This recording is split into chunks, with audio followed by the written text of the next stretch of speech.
Sejam muito bem-vindos, esse é o Probcast, o podcast da Probabilidade Estatística EAD da URGS. Eu sou o Henrique Saraiva. Eu sou a professora Lisiane. E hoje a gente vai dar continuidade ao primeiro episódio do Probcast.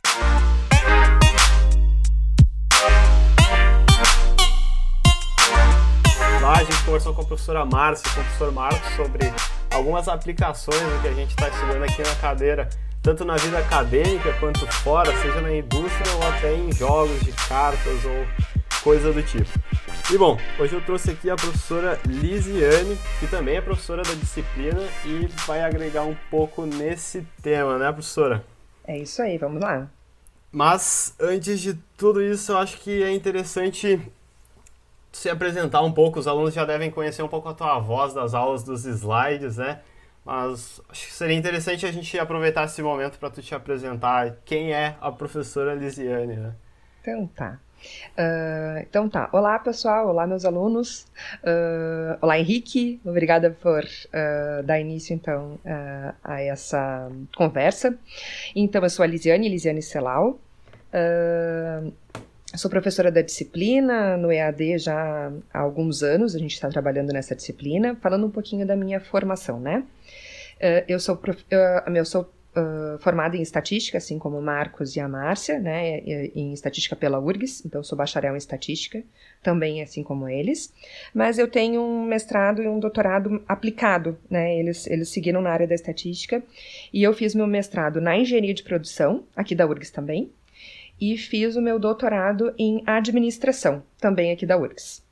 Então, eu acho que a nossa conversa hoje, né, tentando seguir essa linha de ver aplicações, o que eu acho que eu vou poder contribuir é mostrar alguns exemplos que eu fui me deparando durante o meu mestrado, o meu doutorado, e também, né, falar mais um pouquinho só de apresentação. Antes de eu terminei minha graduação e antes de eu ir para o mestrado, eu acabei indo para o mercado de trabalho. Eu trabalhei 5 anos nas lojas Renner, né? E então eu acho que a minha vivência lá na Renner também pode ajudar, né, a eu exemplificar algumas coisas do que a gente vê na disciplina. É isso, Henrique. No primeiro episódio a gente conversou um pouco sobre as aplicações dos conceitos da disciplina na indústria, né? E tu me explicou que vocês usaram um pouco de estatística para produzir produtos melhores numa fábrica de pneus. Como é que foi isso? Então, eu fui estagiária na Pirelli, né, que produz pneus, no finalzinho do meu curso de graduação na URGS. E também trabalhei bastante com a questão de aperfeiçoamento, né, de melhoria de produção, a ideia de melhoria contínua, né, vários tópicos relacionados à qualidade, no mestrado na engenharia de produção. Então, na estatística, a gente trabalha bastante com, vamos dizer assim, com experimentação, né? E aí eu vou falar, então, exemplos mais simplesinhos para a gente entender, onde, por exemplo, eu posso querer identificar diferentes, né, temperaturas numa máquina, né? Será que uma mudança pequena, às vezes, numa temperatura numa máquina pode melhorar o meu produto? Pode ter um pneu mais macio, se ser macio é melhor. Pode ter acabar, né, gerando produtos com menos defeitos, já que menos defeitos com certeza é melhor. Então, a gente faz modificações pequenas, né, essa é a ideia do planejar experimentos. A gente faz modificações, né, por exemplo, na máquina, no set da máquina, mudando tempo, mudando temperatura, mudando alguma coisa na matéria-prima do próprio pneu, né, dos produtos que são utilizados para a produção. E a gente vai lá e produz, né, alguns pneus com essas determinadas modificações. Então, por exemplo, né, a temperatura da máquina, o exemplo que eu dei no início, com 2 tipos de temperatura, para ver qual destas, né, e vou lá e faço alguns pneus numa determinada temperatura A e alguns outros pneus numa determinada temperatura B, ou seja, 2 amostras, né, como os nossos alunos vão começar a ver quando a gente chegar na parte de inferência.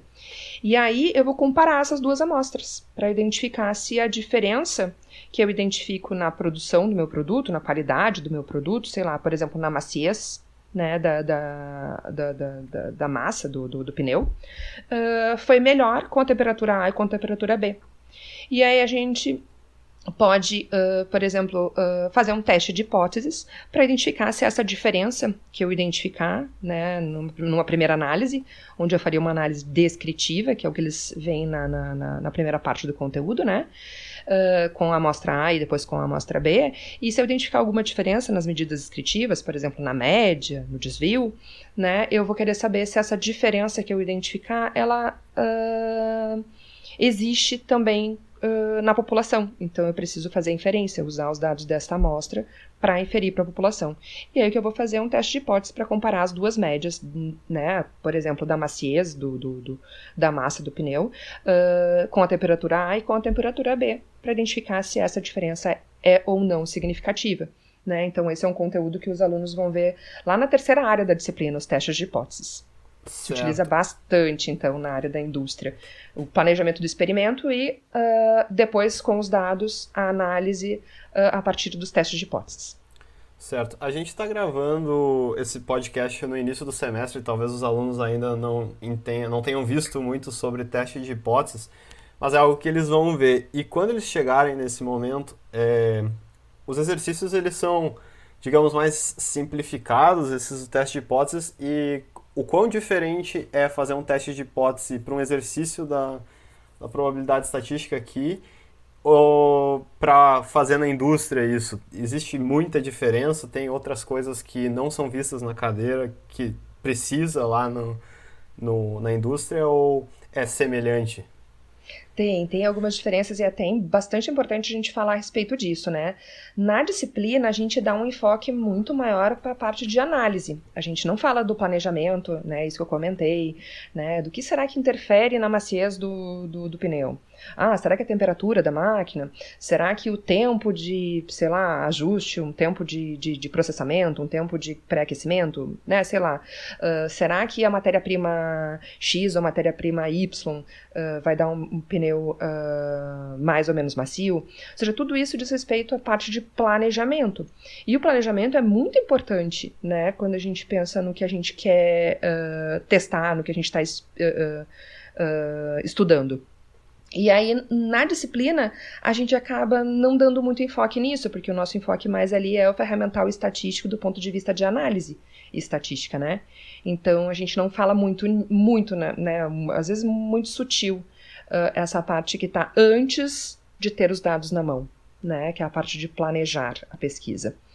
E quando a gente tem os dados na mão, outra coisa que também é importante salientar, que é geralmente diferente da prática, é que os exemplos didáticos eles são menorzinhos, né? Até para não cansar os alunos, né? A gente não vai botar ali as amostras realmente como a gente busca na prática, né? Sim. Elas são maiores na prática, né? Então, viu, alunos, agradeçam, né? Essa diferença ela é importante porque ali é mais a ideia de aplicação, né? A gente quer ver como a coisa funciona. Só a técnica, né? Então não tem muita diferença uma base de dados gigante ou uma base de dados menorzinha. Tá, mas de qualquer forma já dá para dizer então que com essas ferramentas de análise que a gente está aprendendo aqui na cadeira, já dá para pelo menos ter uma noção de como funciona tudo isso na prática.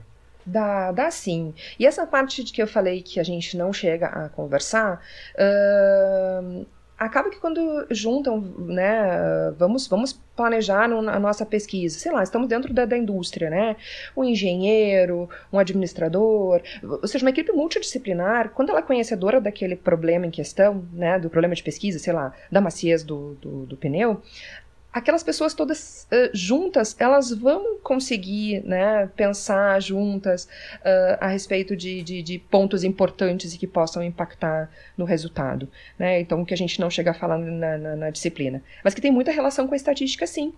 Porque dependendo do como eu vou medir, isso vai ter impacto sobre como eu vou conseguir usar ou não o teste. Então, a disciplina ajuda muito, né, o aluno se sentir, né, o profissional que vai sair ali, né, esse nosso aluno que vai virar profissional e vai usar a estatística, a se sentir muito seguro, sim, em acompanhar a sua equipe, entender o que está sendo feito e junto com outros fazer, botar a mão na massa e fazer, sim, usar a estatística. Perfeito, perfeito.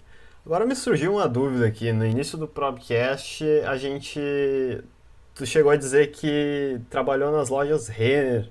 E nas lojas Renner tem alguma aplicação para estatística? Qual foi a área que tu trabalhou? Como é que funcionou isso? Então, na verdade, eu fui trabalhar na Renner muito porque eu estava trabalhando, eu fui trabalhar na Renner, eu estava no final do meu último ano, no último semestre. E o meu trabalho de TCC era sobre modelagem de crédito, credit scoring. Não sei se todo mundo conhece, né? E já vou falar um pouquinho, explicar, né, o que é isso. E aí na Renner apareceu a oportunidade de eu trabalhar como trainee de análise de crédito para usar ferramental estatística para criar esses modelos de crédito, né? Então, claro, num aspecto muito maior, perto do que eu estava fazendo no meu TCC, que era muito mais teórico, né? E então lá na Renner a gente criava esses modelos de previsão de risco de crédito usando técnicas estatísticas. Então, eu vou falar assim, o que seriam esses modelos? A ideia dos modelos é a gente prever, chegando um cliente, né, e pedir crédito, esse cliente pode ou não pagar o dinheiro que a gente emprestar, né? No caso da Renner não é dinheiro, né? Só uma dúvida. Pode falar. Esse empréstimo, no caso, a Renner, ela é uma loja no ramo de vestuário, né? Mas tem empréstimos da Renner ou esses credit scoring é, no caso, para liberar crédito para as pessoas comprarem no cartão de crédito da Renner? Então, quando eu estava lá na Renner, imagina, eu me formei em 2001, né? Então, eu fiquei na Renner até 2005, 2006. A Renner só tinha ainda o produto cartão de crédito para financiar as roupas da Renner, para financiar né, o vestuário, acessórios, né? Os produtos da Renner. Sim. Mas logo depois a Renner começou com uma gama de outros produtos financeiros. E o credit scoring ele é aplicado a qualquer tipo de empréstimo, porque a ideia é medir risco de crédito. Então, onde eu estou emprestando, de qualquer forma que seja, eu dando dinheiro ou eu dando um crédito para ele levar em roupas, eu estou deixando o meu ativo, a empresa, na mão de um cliente que pode ou não me pagar. Né? E a ideia ela é a mesma, independente do tipo de produto financeiro, a ideia é muito parecida. É eu querer prever se esse cliente que veio me pedir esse crédito, né? No caso, então, quando eu estava lá na Renner, era só o cartãozinho, aquele que parcelava as compras. Então, eu daria um limite nesse cartão, né? Se ele tivesse o crédito aprovado. E ele poderia usar esse limite, então, todo, ou parte dele, para comprar, e que parcelaria lá em 5 vezes, né? E a questão é, ele vai voltar para pagar ou ele não vai voltar para pagar? A ideia da modelagem de crédito é a gente tentar prever isso. E usando como preditor, né, usando informação deste cliente, informação demográfica, informação de perfil desses clientes. Então, idade, sexo, profissão, onde ele mora, histórico de crédito, muitas vezes, né? Hoje em dia, com a internet, as coisas estão muito mais... os dados estão muito mais disponíveis também, então tem muito mais informação de disponibilidade de histórico de crédito desse cliente com outras empresas. Como né? funciona isso para uma empresa ter acesso a esse histórico de crédito dos clientes? Por exemplo, às vezes, acho que o Serasa vende essas informações, as próprias empresas, né, têm interesse em disponibilizar, às vezes, os seus dados, tendo acesso aos dados da outra empresa.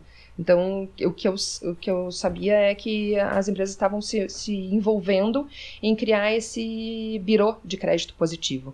Mas igual tem uma informação lá que é a questão do próprio SPC, né, quando a pessoa não paga, ela é negativada e essa informação fica registrada no banco de crédito. Sim. Explicando mais ou menos, então, como é que a gente utilizaria essas informações, né? Pensam, a Renner, né? Ela foi lá concedendo crédito para quem ia lá e pedia crédito. Depois de um tempo, algumas pessoas pagavam, outras não pagavam. Então, se a gente olhar esse histórico de crédito, o que eu tenho são dados que eu posso transformar em informação. E é isso que a modelagem estatística vai fazer. Com base no passado, ou seja, no que eu já concedi de crédito para um monte de gente, algumas pagando, outras não pagando, eu consigo identificar se existe, né, a modelagem estatística vai conseguir buscar se existe diferença de perfil entre os que pagam e os que não pagam. com base nessas características do cliente. E a modelagem que está por trás, quando eu falo modelagem estatística, são modelos de regressão, tipos que a gente vai ver na disciplina, lá no finalzinho da disciplina, nossa última aula, que é a de regressão linear. Né? Lá a gente vê um modelinho bem mais simples, né? Um modelo linear, de regressão linear simples, né? Tá no nome do modelo, porque ele é pequenininho, né? Ele tem uma única variável preditora. E aqui a gente tem muitas variáveis preditoras no modelo de credit scoring. Tá, então quer dizer que os alunos que fazem essa cadeira, eles de certa forma têm um pouco de acesso ao ferramental que vocês usaram para fazer toda essa análise de score de crédito. Score de crédito, exato. Ou seja, o nosso aluno, se ele, por exemplo, nunca ouviu falar, ou se ele for lá pedir um crédito em alguma empresa e alguém falar para ele que ele vai passar pela modelagem de crédito, pelo credit scoring, ele vai saber o que está por trás agora, né, depois que ele vê, então, lá a nossa disciplina lá no finalzinho, né, na última aula. É um modelo onde a variável resposta é se o cliente paga ou não paga, e as variáveis preditoras, que a gente vai ver um modelo só né, na disciplina só com uma preditora, e aqui são várias preditoras. Sexo, idade, profissão, demora, né, quanto tempo trabalha, essas coisas.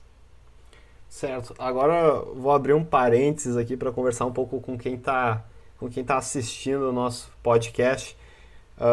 No caso, tem muitos alunos que fazem essa cadeira que são da engenharia e não é difícil ver gente da engenharia seguindo para a área financeira. Então, se tu é um aluno da cadeira e tá ouvindo isso agora e se interessa pela área financeira, eu recomendo que, caso tu queira ter mais conteúdo relacionando estatística com a área financeira, comentar na pesquisa que a gente tem aqui em alguma área do Moodle, na pesquisa de feedback do podcast, e aí a gente consegue preparar mais material nessa área para vocês. É só responder a pesquisa lá, quero mais coisas nessa área, quero fazer exercícios nessa área, porque eu me interesso. E aí vocês comentam, não só para essa área, mas também para outras áreas, que isso já ajuda a gente a preparar material para vocês, tá bom? Isso aí, que legal. E então tá, agora vamos mudar um pouquinho de assunto, que a gente vê, talvez na segunda área, sobre distribuições de probabilidade, é isso? Sim, isso.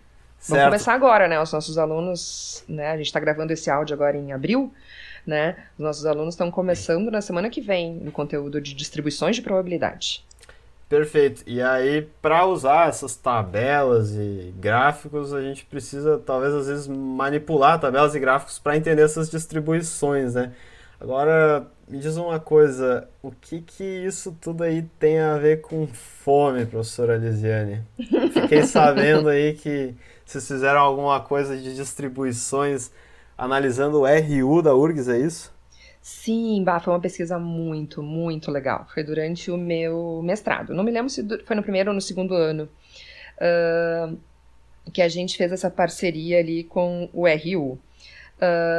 A ideia a ideia era otimizar aquela fila gigante. Continua gigante, né? Não adianta, a capacidade do RU ela é complicada mesmo, tá? Mas deu um bom resultado depois que a gente fez aquele estudo.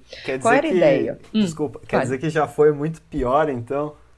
Eu não sei, menino, então, porque faz um tempão que eu não vejo mais aquela... Depois que eu fiz o meu mestrado, né, que eu vi ali a escola de engenharia bem pertinho do RU do centro, né, que foi ali que a gente fez o estudo. E agora faz muitos anos, né, eu terminei meu mestrado em 2007, 2008. Imagina quantos anos faz isso, porque eu não vejo mais aquela fila gigante. Então eu não sei se ela aumentou ou não, até porque a URGS expandiu muito, né? Sim, e o RU não, né? Então, acho que o problema pode estar pior do que estava naquela época. Não sei te dizer. Naquela época, eu era aluna e era frequentadora do RU, né? Fui durante a minha graduação no campus do Vale, daí, né? Porque o curso de estatística é no Vale. Mas durante o meu mestrado, eu era frequentadora ali do RU do centro. E aí, a proposta, né? Vieram nos procurar ali na engenharia de produção, né? A equipe, aí os mestrandos se envolvem, de como melhorar, o que poderia ser melhorado dado dentro das limitações do RU, né? E se a gente for olhar, o que a gente tem, né? Onde é que estão as distribuições de probabilidade num sistema de filas, que é isso que é a ideia do projeto, né? Era a gente simular um sistema de filas para identificar onde poderia propor melhorias. A gente tem dois tipos de distribuições no sistema de filas do RU. O primeiro é a chegada dos alunos, né? Eu vou falar alunos, né? Mas tem mais pessoas que frequentam a RU, né? Dos indivíduos que entram na fila para serem atendidos. E aí, se a gente for relembrar os alunos né, se eu estou falando para os alunos que já assistiram, né, os vídeos de distribuições de probabilidade, talvez já caia a fichinha assim, ops, é uma distribuição Poisson.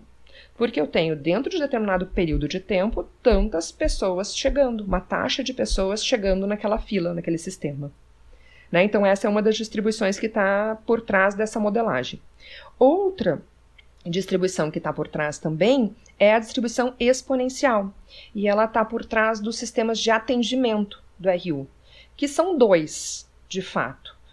Primeiro, os guichês, ali os caixas, né, onde o aluno, vamos voltar, né, o aluno passa o cartão e paga. Hoje está bem diferente, né, que tem a questão de fazer isso tudo via sistema e está mais rápido, ou seja, foram melhorias que implementaram ali para dar uma desafogada nesse sistema, então, de atendimento do caixa, né, mas a gente tem uma exponencial que é o tempo de atendimento, né, em cada um daqueles guichezinhos.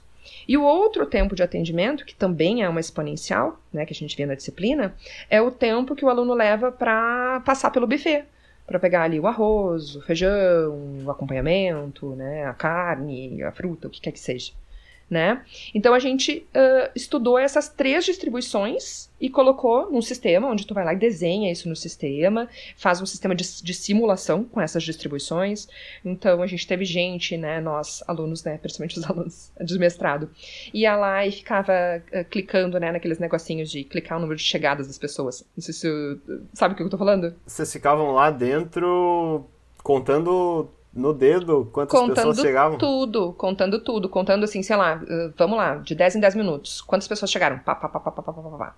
Né? Tantas pessoas. Agora mais 10 minutos. Pá, pá, pá, pá, pá, pá. Sabe aqueles negocinhos de contar no dedinho, sabe? Sim, e lá dentro tinha outros alunos contando a mesma coisa, que era o tempo de atendimento no caixa e o tempo de atendimento lá nos buffets para os alunos irem se servir.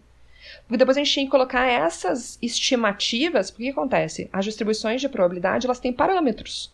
Então, por exemplo, a Poisson é a taxa de chegada de indivíduos num determinado período. Então, eu preciso estimar isso, eu não posso chutar. Quantas pessoas chegam em 10 minutos na fila do RU? Não sei, eu preciso ir lá estimar. Quanto tempo o caixa demora para atender, né, para a pessoa ir ali fazer o pagamento, passar o cartão, blá, blá, blá, blá? Não sei, eu preciso ir lá estimar. Quanto tempo o aluno leva para se servir no buffet do início ao fim? Não sei, preciso estimar. Para poder colocar esses parâmetros nas distribuições, no desenho do projeto e fazer essa fila simular, para a gente ver onde é que está o gargalo desse sistema. Então, naquela época, faz muito tempo, tá, menino? Então não lembro. Mas eu me lembro que a gente sugeriu mais um buffet e mais um guichê de atendimento. Se eu não me engano, foi isso. Deu uma boa desafogada. Óbvio, filas existe, elas são quilométricas no RU, né? Mas deu uma boa desafogada porque eram ali os gargalos onde o sistema do RU permitia a ampliação. Sim. Mas bem legal. Talvez seja interessante só a gente definir um pouco a palavra gargalo, que não é tão comum assim. Bem na área de engenharia, né? Mais na área de engenharia de produção ou administração, eu diria. Acho que as outras engenharias não têm tanta familiaridade com esse termo. Gargalo seria basicamente aquilo que faz com que o sistema trave, certo? Trave, atrase, tranque, alguma coisa assim, né? Mais ou menos isso. Tipo, o cara pensa assim, olha só um exemplo que eu pensei agora. Tem até a ver muito com estatística. Eu não me lembro de onde é que eu vi isso, sabe? E eu me lembro que uma empresa de pasta de dentes se tocou que ela conseguiria vender muito mais só aumentando a boquinha da onde sai a pasta de dente. Porque a pessoa vai apertar e vai sair mais, né? E vai vender mais. Tô falando isso só pra dar a ideia do gargalo, né? Sim. Que vai sair mais pasta de dente. É mais ou menos isso a ideia do gargalo lá do RU, né? Ou seja, onde eu posso fazer o negócio fluir mais e, portanto, ter menos fila lá no início. Sim, exatamente. Eu tava lendo um livro chamado A Meta, que é muito comum em engenharia de produção. Já leu esse livro? Não li. A Meta, eles explicam bastante e Basicamente, o livro inteiro fala sobre gargalos e Uhum, conta uma história meio que para explicar a teoria por trás da. Deixa eu lembrar o nome da teoria aqui, estou com o livro aqui na mão. Teoria das restrições. E uhum, aí, no caso, um gargalo seria basicamente uma restrição, por exemplo, na indústria. Se tu tem várias máquinas que produzem um monte, mas todos os produtos da indústria necessitam passar por uma máquina específica e essa máquina tem um limite de produção, não importa o quanto as outras máquinas trabalhem mais, a fábrica nunca vai conseguir produzir mais produtos além do que aquela que produz menos está produzindo. Então, essa máquina que produz menos e que necessita que os produtos passem nela, essa máquina é um gargalo. Acho que agora a gente exato. conseguiu definir bastante E aí isso. se cria uma fila de produtos antes dela, tipo a fila da RU, gigante. Exatamente, um exemplo aplicado talvez ao RU seria, não importa se tem vários buffets e não tem ninguém nos buffets, se os caixas ali aonde na entrada da RU não estão atendendo o número necessário de pessoas para entrar ali e se servir no buffet, não adianta tu ter vários buffets livres se não está entrando gente o suficiente para se servir neles. Então não adianta Exato. deixar disponibilizar talvez mais buffets se não está entrando gente suficiente para usar eles, né? Exato, exato. Ah, lembrei de mais uma coisa, Henrique. Tu falou agora e aí me veio na minha cabeça ali. Teve mais um tempo que foi medido nesse projeto, que era o tempo de permanência do aluno na mesa. Porque às vezes também, ou seja, não adiantava a gente querer colocar, vamos supor que pudesse colocar bem mais buffets, bem mais guichês de atendimento, e o número de mesas tem um limite finito, né? Bem finito, por causa do espaço físico. Então também foi estudado o tempo de permanência, né? O tempo de fazer a refeição, para poder dar a ideia de ocupação das mesas também. Isso. E é interessante que antes da gente medir tudo isso, a gente pode chutar talvez aonde está o gargalo, mas só medindo que a gente encontra ele, né? Exato. Aí, tá, aí que é o legal da estatística. Tem que ir lá observar. Medir, calcular, né? Ou seja, daí calcular as medidas desses dados coletados para transformá-los eles em informação. Daí sim a gente vai saber onde é que está esse gargalo. E tem alguns exercícios semelhantes a esse experimento na nossa disciplina? A gente, na verdade, a gente dá um enfoque mais da questão de, ali na parte de probabilidade, né? Nas distribuições individuais. Porque, na verdade, elas vão aparecer, as distribuições, quando a gente for lá para a inferência. Então, a gente não dá muito enfoque de modelagem probabilística, tipo esse exemplo das filas, porque são modelos muito mais complexos, né, esses modelos probabilísticos, e que envolvem várias distribuições e vários exemplos da mesma distribuição, tipo a exponencial que eu dei. A gente não conseguiria vencer dentro da disciplina, né, mas é um exemplo prático bem interessante do uso das distribuições que a gente vê. Ou seja, um aluno da nossa disciplina poderia tranquilamente estar trabalhando comigo, os meus colegas e os meus orientadores, quando eu estava no mestrado, nesse projeto do RU e entenderia, ops, aqui tem uma poção, ops, aqui tem uma exponencial. Então tem muita aplicação na prática do que a gente vê na disciplina.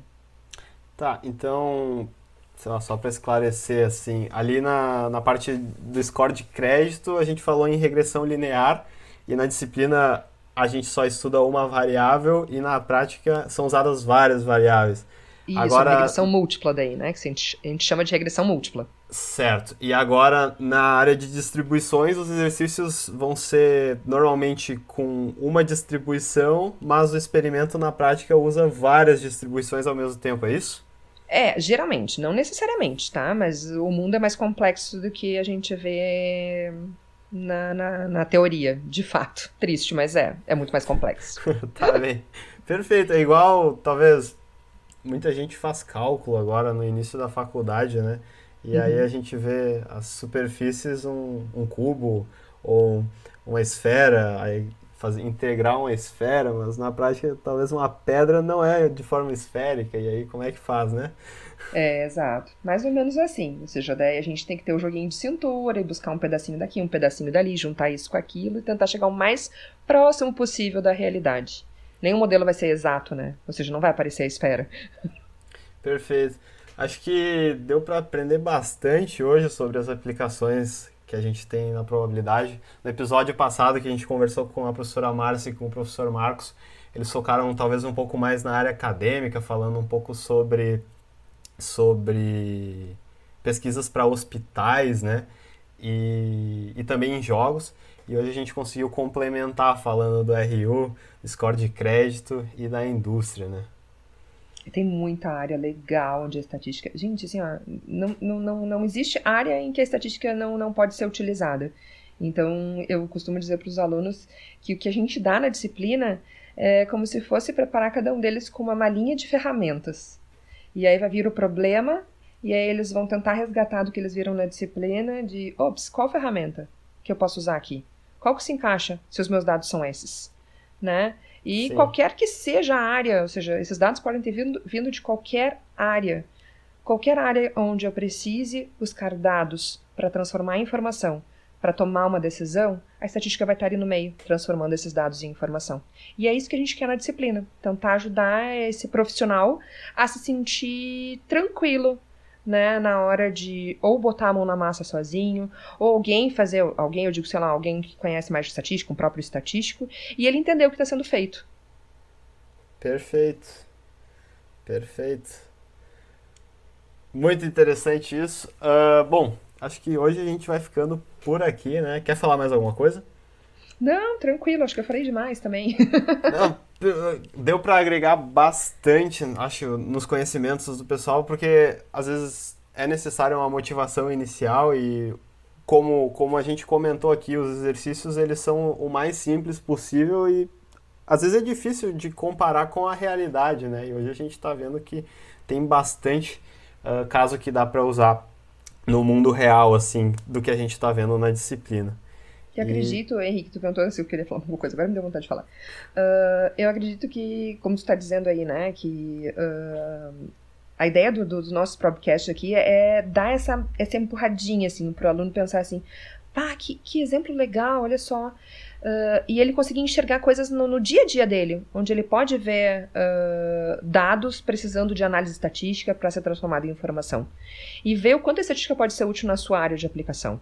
Né? Ou seja, ir para além dos nossos exercícios, que realmente são bem mais simples, né? Pela ideia de aplicação. Né? A disciplina é um monte de conteúdo numa disciplina só.